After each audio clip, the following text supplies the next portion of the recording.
Mulheres Positivas. Olá, Mulheres Positivas! Hoje eu convidei uma juíza e uma procuradora para discutir alguns casos que estão balançando o país.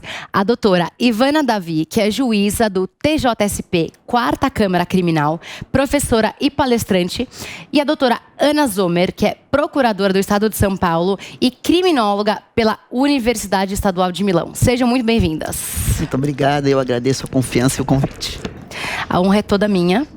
Eu quero começar o nosso debate discutindo sobre a polêmica que se rege na sociedade sobre falar sobre a mulher como vítima e não sobre criminosa. Como que a doutora enxerga essa realidade? Então, Fabi, os índices têm demonstrado que o número de mulheres, né, que estão sendo vítimas, principalmente nesse último ano, tem elevado muito. E existem vários motivos para esse tipo de situação. Primeiro, o estado pandêmico, que faz com que a mulher permaneça mais dentro de casa, e não raras às vezes os maiores índices de criminalidade é dentro da coabitação, né? É nessa rotina diária onde o agressor e a vítima agredida acabam coabitando. E por isso acaba facilitando esse tipo de violência contra a mulher.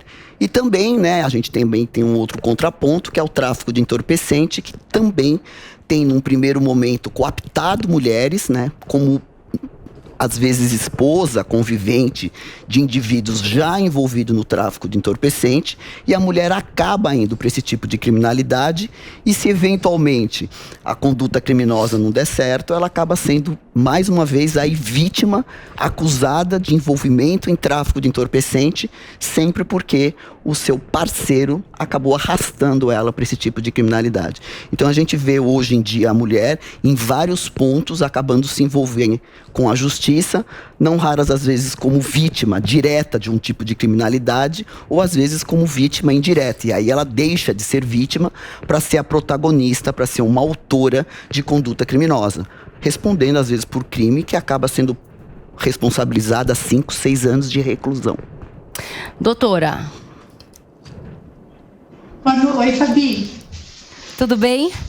Tudo bem, muito obrigada pelo convite, uma honra estar aqui com vocês. A honra é toda nossa. Principalmente com mulheres tão valorosas como você e como a nossa queridíssima doutora Ivana Davi, que é uma referência na área criminal para todas nós mulheres. Uma mulher de vanguarda, pioneira nessa área criminal que sempre foi historicamente tão dos homens, né? Que soube se afirmar como poucas nessa área. Doutora, e você gostaria de comentar algo sobre o que estávamos dizendo agora, sobre a mulher como vítima versus como ré criminosa? Fabi, historicamente, a mulher sempre teve um papel acessório na criminalidade. Aliás, ela foi pouco estudada ao longo da história, porque ela sempre esteve nos espaços privados da sociedade e não nos espaços públicos, sempre reservados ao homem, por essa estrutura patriarcal onde nós sempre vivemos, não é? Então, até no quesito da criminalidade, a mulher sempre foi estudada como partícipe, sempre em papéis de menor relevância. E aí eu vou fazer coro com aquilo que disse a doutora Ivana. Ela normalmente ajuda um parceiro, ou assim era, enquanto ela não ocupava espaços de poder mais evidenciados, como hoje acontece, e, portanto, a criminalidade feminina vem ganhando corpo, ainda que muito menos relevante em relação à criminalidade masculina, mas ela continua entrando na criminalidade muito pela via do seu parceiro, nos moldes do que disse a doutora Ivana. Ainda é muito assim. De qualquer maneira, já não é como antigamente. Ela, por estar em espaços públicos, passa a ser protagonista de alguns tipos de criminalidade que são próprias de quem está ocupando posições, agora sim, no mercado de trabalho, agora sim, se movimentando em lugares que historicamente sempre pertenceram ao homem. Não, e doutoras, traçando aí um paralelo com o caso da Flor de Lis, né? Quer dizer, essa é uma mulher que no final das contas ela cometeu aí crimes não só elementares, mas primários. Existe esse termo? Se diz primários? Então, quer dizer, ocorreu o incesto, então ela começa roubando o próprio namorado da filha. Então, vamos lá. Recapitulando. Ela assume o Alexandre na sua casa como quase um filho adotivo com 14 anos. Depois disso, ele passa a ser o namorado da filha. Depois disso, eles se casam. Depois disso, ele volta a ter relações com não só a filha biológica, mas com mais filhas, para só depois ela tentar envenenar ele mais de 5 vezes e depois provocar o seu assassinato através do próprio filho. Doutoras, o que temos para comentar sobre esse caso absurdo? Nós temos uma mulher protagonista de várias condutas criminosas. É um caso, e a Zomer deve concordar comigo, estamos há 30 anos nessa estrada de justiça criminal, que refoge aos limites processuais penais e passa por um caminho patológico, psicológico, né? Ela consegue, isso é um poder de manipulação, né? E de envolvimento. Ela envolve a família toda em condutas criminosas, onde a impressão que a gente tem, ela vai seduzindo a família, né? E se passando sempre como uma boa pessoa, uma boa mulher, que é um perfil bem de quem se envolve em homicídio. E ela pratica um dos crimes mais graves do Código Penal, que é o crime de homicídio. E no caso dela tem várias qualificadoras, eu não posso me aprofundar no caso concreto, mas chama a atenção, né, porque é um crime que se prorrogou durante anos, né? A impressão que a gente tem é que foi uma progressão criminosa, talvez ela tenha começado com uma conduta criminosa pequenina aqui, outra conduta criminosa pequenina lá. O filho, né, que acharam também no lixo, muitos anos atrás. Envolvendo a família toda, então ela pratica o crime, ou é acusada da prática de um crime, e acaba envolvendo a família toda, onde cada um dos envolvidos, com vínculo familiar, né, também praticam crimes junto com ela. É praticamente uma organização criminosa o que você assiste de tudo isso. O júri, provavelmente, agora eles vão ser julgados pelo tribunal do júri, é um procedimento difícil, onde a própria sociedade julga o criminoso. E isso a Zomer sabe melhor do que eu. Às vezes importa em grandes justiças, mas também importa em grandes injustiças. Eu sou juíza há 30 anos, você sabe disso, e não raras as vezes, a Zomer também já participou de processo comigo, se absolveria casos que foram condenados e você condenaria casos que foram absolvidos, porque o júri ele sai da parte técnica e envolve muito o lado emocional. Então, às vezes, um bom promotor, às vezes um bom defensor, ele envolve os jurados, e são 7 pessoas retiradas da sociedade, daquela sociedade onde o criminoso praticou o crime, para julgar o seu igual, o seu par. E isso, na nossa sociedade, é uma coisa que, às vezes, causa estranheza. Você imagina uma comunidade humilde, Jacarezinho. Onde as pessoas que são envolvidas, se tiver uma facção criminosa ou uma organização criminosa que atua naquela região, ela tem uma certa ascendência aos seus moradores, aí vai o morador julgar a conduta criminosa. São situações que às vezes refogem do nosso código, da nossa rotina, mas que existe no caso concreto. Aí ele vai para o júri, condena o autor do crime e volta a morar na mesma comunidade que aquele autor, né, é quem eventualmente mantém ali uma certa disciplina, uma certa ajuda econômica. Então, o tribunal do júri, a gente discute muito isso, se ainda vivemos, né, para esse tipo de julgamento. E a Flor de Lis é um caso que vai ser julgada pela sociedade onde ela vive. E o que vai sair daí, a gente nem consegue imaginar. Muito bem. Vamos lá, doutora Zomer. Esse é um caso, como disse a doutora Ivana, que realmente ele guarda muitas e muitas particularidades. Primeiro nós vamos discutir em tese, né? Porque não conhecemos os autos, não conhecemos a perícia, então qualquer colocação é sempre do ponto de vista mais acadêmico, teórico, da experiência de alguns anos de júri aí que ambas temos, né? Mas veja que coisa interessante. Nós estávamos falando dos espaços públicos e privados que a mulher ocupava e ocupa. Flor de Lis foi uma das deputadas mais votadas no Rio de Janeiro. A mais da história. A ter uma proeminência pública por excelência, né? Passa, portanto, a disputar com o marido dentro da casa, com 55 filhos, alguns biológicos e outros adotados, as contas da casa e a gerência de toda aquela grande família que, ao que tudo indica, como muito bem colocou a minha querida e admirada doutora Ivana, mais parece uma organização criminosa. E entre eles se estabelece uma relação de poder. Uma relação de poder que, por ela, passa a não ser mais aceita, ao que se vê, ao que se tem notícia.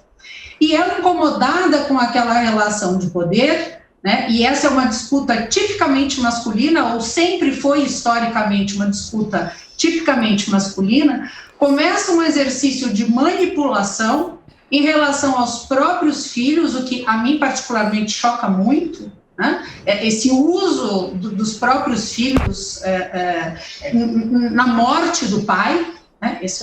Se isso de fato aconteceu, como se diz que aconteceu, é de uma gravidade, assim, me permitam, sem nenhum eufemismo, monstruosa, né? E, ao mesmo tempo, esse crime envolve condutas que a criminologia trata como tipicamente femininas, o envenenamento, por exemplo. Os 6 envenenamentos anteriores vêm descritos em toda a literatura criminológica como atitudes tipicamente femininas. Historicamente, se é verdade que o homem se vale da arma de fogo, a mulher se vale do envenenamento. Isso está na literatura criminológica.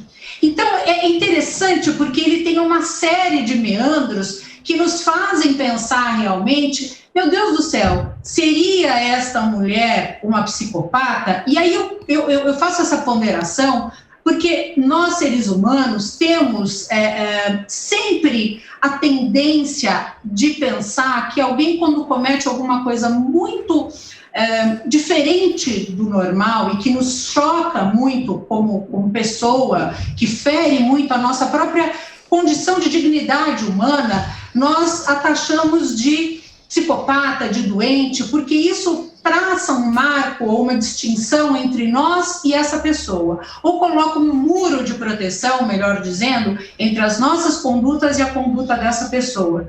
E muitas vezes não é assim. Muitas vezes essa pessoa tem total capacidade de entender o caráter da ilicitude, total capacidade de se determinar de acordo com o seu entendimento, e ela simplesmente é uma pessoa má. Ela não é uma pessoa doente, ela simplesmente é uma pessoa capaz de cometer o mal. Aliás, existe um livro belíssimo sobre isso, O Fascínio do Mal, que explica exatamente isso de que eu estou falando. Mas é uma proteção nossa, porque, de alguma maneira, se a pessoa é doente, ela não pertence, então, àquele nosso universo, né? E o psicopata, por definição, é aquela pessoa que comete qualquer meio que ele use, a ele parece legítimo na medida em que ele é anafetivo, ele quer atingir um determinado fim e para o atingimento, para que ele atinja aquele determinado fim, qualquer meio é válido. Então, nós temos essa tendência, né? Agora, a se confirmar que, de fato, tudo se deu como parece que se deu, é de uma barbaridade realmente assustadora, né? Não, e ela diz que ela é inocente, e que ela vai provar que ela é inocente. Como que as doutoras enxergam isso? Vai dizer que é culpado num crime desse. A doutora Ivana sabe melhor. Mas o filho não confessou? Tese de defesa que assuma uma autoria num crime desse. Se você assumir uma autoria num crime desse, não existe, né? Assim, nenhum advogado, eu imagino, aí do ponto de vista técnico, você assumir uma autoria num caso desse, enfim, não existe essa tese, não é possível num plenário assumir uma autoria num crime bárbaro como esse. É uma condenação certa, né? Dentro da sistemática do tribunal do júri. Doutora. E hoje a gente também tem que ver que, assim como a imprensa tem um papel importante na sociedade pela rapidez, pelo uso de tecnologia. Hoje você conversa com a imprensa e a imprensa conversa com a sociedade com várias ferramentas. Né? É importante a rede social. O crime também, a teoria do processo, ele mudou porque hoje você faz também prova de forma tecnológica. Então, quando ela fala, por exemplo, que ela não estava no local do crime, como juiz, você quebra o georreferenciamento dela e pelo telefone celular e a herb que ela estiver usando, o promotor de justiça consegue provar que no dia, hora e local ela estava no... E ela mentiu a quantidade de tiros também, né, doutora? Então, tudo isso, e toda essa relação que ela vai... E faz parte da teoria, ela tem que negar, isso tá no direito, é uma garantia constitucional de negar, ninguém é obrigado a fazer prova contra si mesmo. Mas aí a prova, ela vai se desestruturando, essas alegações que ela faz, ela vai se desestruturando, até porque a gente usa, a polícia judiciária usa tecnologia para ir desmontando, né, essas teorias e essas teses que a defesa faz e deve fazer, faz parte do processo da democracia, né, da nossa Constituição Federal, e você vai desmontando com provas técnicas. O que bate no tribunal do júri, ao contrário dos outros tantos processos que tramitam diretamente, né, num juiz, onde o juiz, ao final, é o destinatário da prova, no júri a sociedade é o destinatário da prova, é que a sociedade ela já faz um pré-julgamento. E faz um pré-julgamento porque, assim como nós hoje estamos aqui no seu programa discutindo teoria da prova, né, comportamento, lado psicológico, a sociedade também está ouvindo tudo que está acontecendo. E tanto uma tese quanto a antítese. E isso faz com que a sociedade se envolva, julgue, uns absolvem, os outros já condenam. E isso muda no júri. Uma coisa, Fabi, era a gente falar sobre um crime desse há 10 anos atrás. Hoje a gente está num programa como o seu, falando com os telespectadores que estão todos falando, meu Deus, acontece tudo isso? Acontece tudo isso. E aí doutor Ivana, é possível absolver? No júri você entra, você não tem a mínima ideia do que vai acontecer. Vai depender muito da expertise do corpo de jurados que tanto a defesa quanto a acusação vão escolher. Então, às vezes, alguém que é da mesma religião, às vezes, alguém que tem o mesmo pensar, pode, em algum momento, absolver. Então, é importante a gente falar sobre isso, né, sobre essa mudança de paradigma, porque é um crime grave, né? Via de regra, a doutora Zomer sabe disso melhor do que eu, as pessoas tentam alegar, né, um desvio, uma perturbação mental para sair, tentar, a gente fala, se evadir dessa responsabilidade, se afastar da responsabilidade, porque eu não sei se os nossos ouvintes e telespectadores sabem, mas um indivíduo que é eventualmente reconhecido pela justiça como inimputável, ele vai ser internado em um hospital. Ele recebe o que a gente chama de absolvição imprópria. Ele é absolvido... Muito melhor.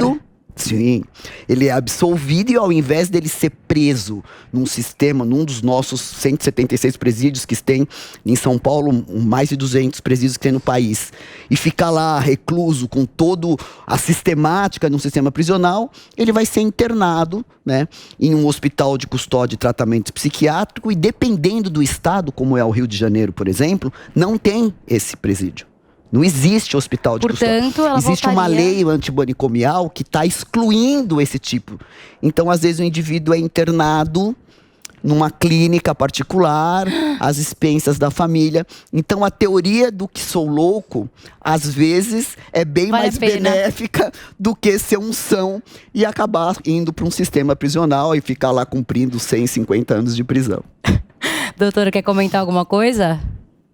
Eu concordo plenamente com a doutora Ivana, até porque, veja, é muito fácil, exatamente por aquilo que eu dizia antes, há uma tendência nossa de entender que uma pessoa que comete esse tipo de delito não pode ser uma pessoa normal. Então, essa tese, ela normalmente faz coro a uma predisposição do ser humano. Né? Nós temos dentro de nós a tendência de dizer, não, essa pessoa não pode ser normal, porque ela não sendo normal, ela não gravita no mesmo espaço que nós. De forma que esta é uma tese que muitas vezes ela conforta o jurado. E uma das coisas mais importantes no tribunal do júri é a escolha da tese. Se você souber escolher bem uma tese, a sua chance de sucesso, e também fazendo coro ao que disse a doutora Ivana, o júri é uma caixa de surpresas, né? Eu defendo a instituição do júri, acho que é uma instituição democrática, né? Digo isso porque todos os regimes de exceção, todos os regimes ditatoriais, a Espanha de Franco, por exemplo, o primeiro ato que teve foi abolir o tribunal do júri. O primeiro ato da Espanha de Franco foi a abolição do Tribunal do Júri. Então, o Tribunal do Júri eu entendo como uma instituição democrática, mas que tem, como todos os institutos, os seus prós e os seus contras. De maneira que, a depender do conselho de sentença, e nós vamos falar aí no caso da Tatiana, nós tivemos aí uma novidade emblemática, um conselho de sentença com 7 homens condenou a 31 anos um homem num feminicídio. Isso é um momento histórico do ponto de vista das conquistas de gênero e da emancipação da mulher. Não, com certeza. É o que a gente estava dizendo fora do ar. A gente está passando por um momento onde a gente está retrocedendo em muitas coisas, né? Sim. Conforme você estava comentando, doutora, do que caiu agora sobre a prova tecnológica da mulher, que eu acho interessante mencionar. Mas só voltando para a doutora, esse caso da Tatiane, você chegou a ver as imagens, né, dela no elevador e depois, assim, é muito complexo você achar que ela está querendo se jogar pela janela, né? Como é que as doutoras enxergam? E é exatamente isso que a gente conversou, Fabi, da prova digital. Hoje a prova no processo, e aqui a gente vai lembrar dessa derrubada do veto, ela vem toda tecnológica. Então, quando você capta essas imagens, o delegado determina, né, requisita essas imagens e junta no inquérito policial. E depois você repassa isso na fase de instrução. E depois para os jurados, como é que alguém vai julgar, né, olhando essas imagens e dizendo que não era bem isso que estava acontecendo. Então, essa tecnologia mudou o olhar da justiça e mudou o olhar da prova, né?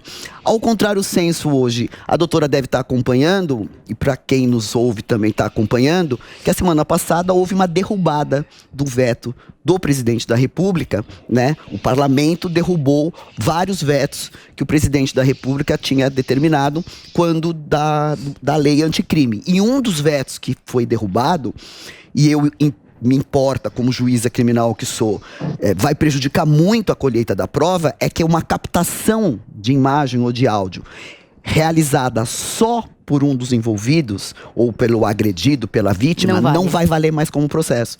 Então a gente tem nos casos mais emblemáticos, violência doméstica ou violência contra a criança, que é um crime também muito comum, muito mais comum do que a nossa sociedade imagina, onde os envolvidos, né, às vezes a vítima, monta ali uma pequena estrutura, um telefone, um gravador, né, e grava um momento em que ela está sendo agredida ou violentada de qualquer outra forma, até porque a gente tem que lembrar na nossa sociedade que existe violência moral, né? Existe violência psicológica. A violência não é só agressão física, ela vai além disso. E se ela capta essa imagem e leva, né, não vale. Vai só valer para quem for acusado. Olha, é uma inversão da que a gente chama de ônus da prova. Eu faço a prova dizendo que estou sendo agredida, Fabi. Junto no processo, essa prova não vai ter uma leitura ao meu favor e, pior do que isso, ela pode ajudar ou vai poder ser usada por aquela pessoa que eu estou acusando. É uma inversão que, em 30 anos de carreira, eu nunca assisti uma coisa dessa. Porque o ônus da prova sempre, a mudança do ônus da prova é sempre a quem alega. E isso, a partir da semana passada, ao meu olhar, vem em prejuízo das vítimas, seja ela do vítima que crime que for, principalmente esse tipo de criminalidade que acontece dentro de casa. Olha que mudança, e tudo isso é prova tecnológica. No caso do processo de ontem, que foi condenado a 31 anos e 9 meses de reclusão, quase toda a prova, tanto na fase policial quanto em juízo, ficou em cima de tecnologia, de captação de áudio, captação de vídeo, captação de imagens, né? Laudo pericial, depois comprovando o 4º andar e ela já caindo morta. Tudo isso impôs um 7-0 de reconhecimento de autoria, e depois lá o que aconteceu na plenária, que é um caso à parte do advogado com a estagiária. Doutora. Faço coro, mais uma vez, com a minha queridíssima doutora Ivana, né? Estes crimes de violência de gênero, vou falar um pouquinho sobre eles, esses crimes costumam ser crimes sem testemunha.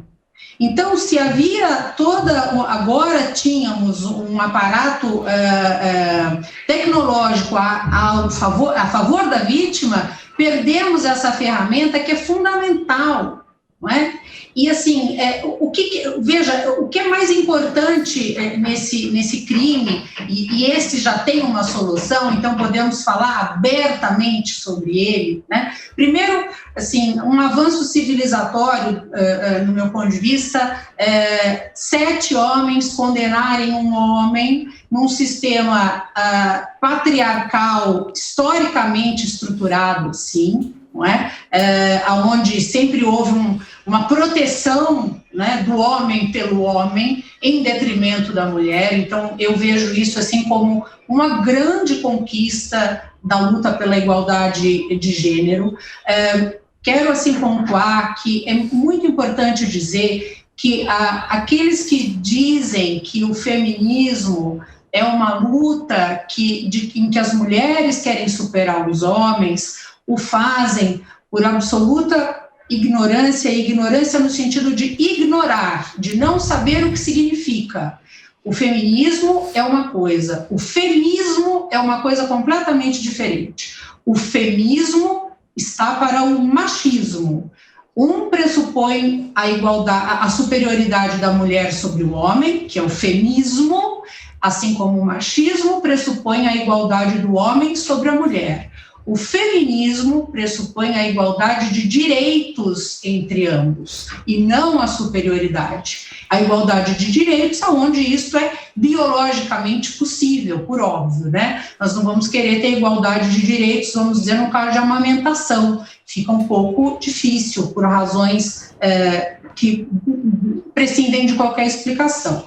Agora, veja, no caso da Tatiana, ela mandava mensagens para uma amiga dizendo que ele era violento, aparecia sempre com os braços com hematomas e desconversava, dizia que ele odiava a melhor amiga dela, sabe? Todas as vezes que ela tentava se divorciar, o que ele fazia? Pedia desculpas, chorava, dizia que ia melhorar, ou seja, é um caso clássico de ciclo da violência. E o ciclo da violência, ele é exatamente assim. Né? O ciclo da violência, que é muito bem desenhado pela professora Alice Bianchini, ele normalmente dura 10 anos, uma mulher, para conseguir sair desse ciclo da violência. Ou seja, ela tem a fase da lua de mel, aí ele começa com pequenas agressões, aí é um xingamento, aí é uma violência psicológica, uma violência moral, aí é uma agressão física. Aí eles fazem as pazes, e aí tudo começa. Por isso se chama ciclo da violência. E até que ela consiga romper isso, e normalmente ela precisa de muita ajuda, a estimativa é que ela leve de 9 a 10 anos. Por que isso? Porque a mulher vai ficando enfraquecida nesse ciclo. A autoestima dela cada vez mais vai ficando diminuída. Portanto, se diz que o feminicídio é um crime anunciado. Ele começa num xingamento e ele vai passando por uma agressão física, por uma segunda agressão física, até que a intensidade da violência vai aumentando. E na medida que essa intensidade da violência vai aumentando e a mulher não tem força, não tem ajuda de alguém, normalmente ela precisa da ajuda de alguém, ela não precisa de crítica de ninguém. Essa frase que se diz, mulher que fica numa situação assim gosta de apanhar, é de uma tristeza, né? Quando se ouve uma coisa assim. É o que a Luísa Helena Trajano diz, né? Difícil. Em briga de marido e mulher, se mete sim a colher. Se mete sim. Todas as mulheres, a sociedade precisa se meter. Tem que se meter, ela pedia socorro para os vizinhos, né? É claro que você tem que porque ela está precisando de ajuda, ela não está tendo força. Veja, esse homem, ele era faixa roxa de jiu-jitsu. Ele deu um golpe nela no estacionamento, ela ficou desacordada e, não contente, para acordá-la, ele a chutou. E aí, desculpe, ela se jogou da sacada, Assim, não há como imaginar, né? E, mais do que isso, 90% dos crimes de feminicídio têm como autores os companheiros ou ex-companheiros. Sabe? Então, a casa não é um lugar seguro para as mulheres. E romper o ciclo da violência necessita normalmente de ajuda da família, de um amigo, de uma amiga e de compreensão. Essa colocação chula de que mulher que fica assim gosta de apanhar, ela precisa ser extirpada do seio da sociedade, ela precisa ser extirpada do imaginário coletivo, porque ninguém gosta de apanhar. E mais do que isso, esta conduta, ela é uma conduta, vejam, esse homem ele era doutor em biologia, ele fez curso na Alemanha, ele era super reconhecido no meio em que ele vivia, super respeitado.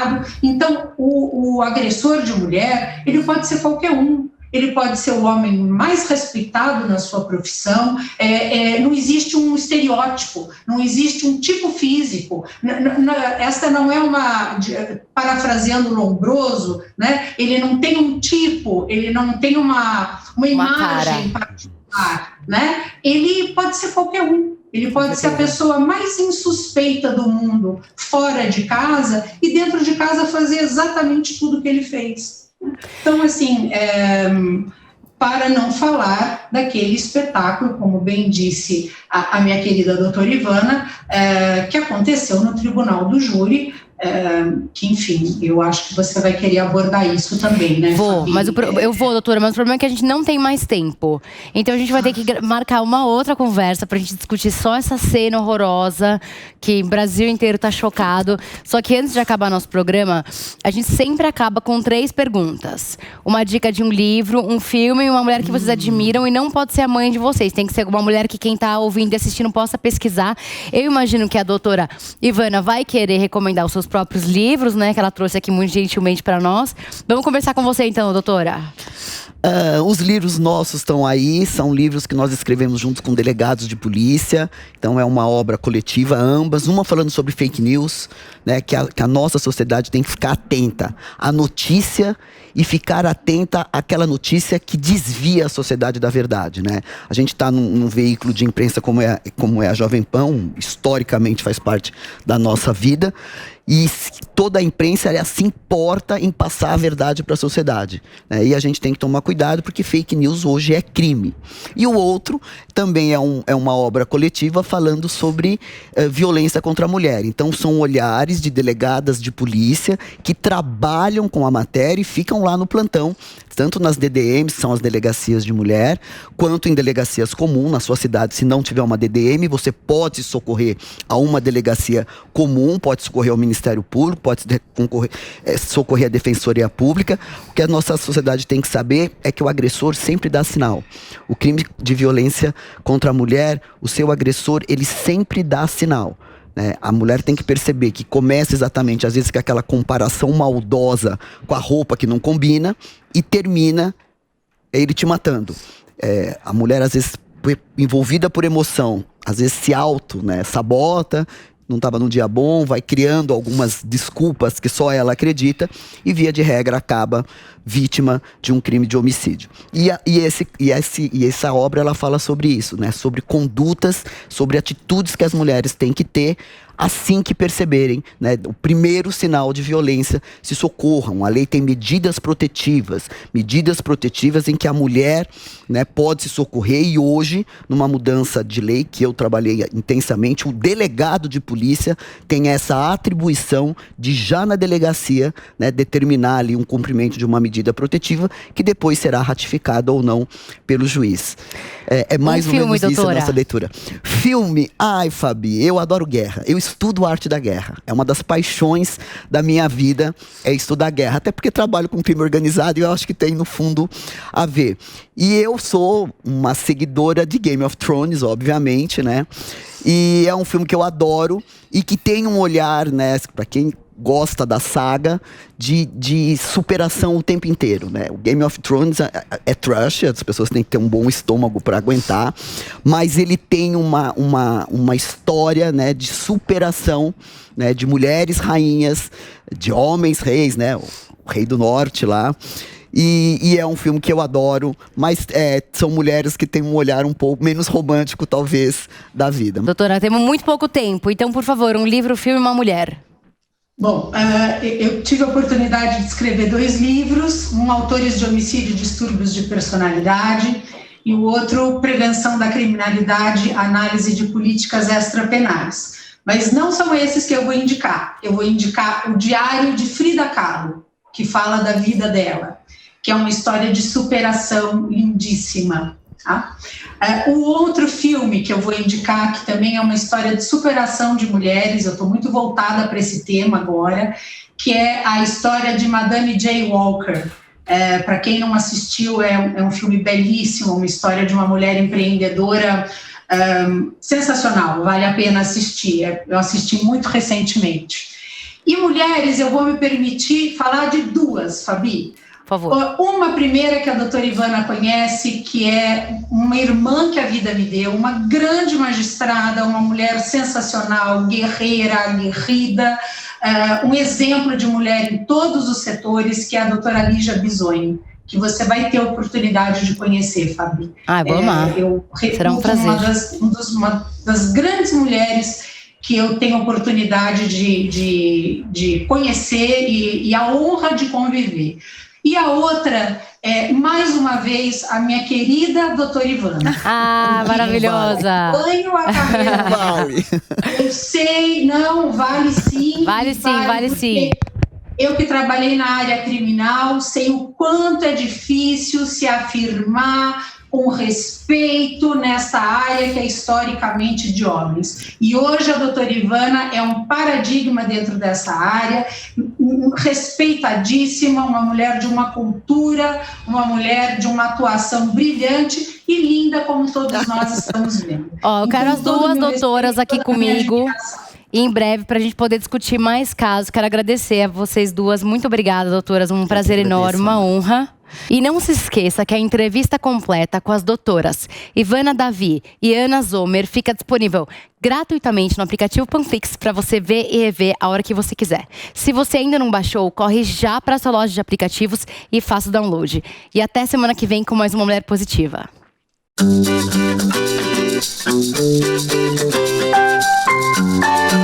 Mulheres Positivas.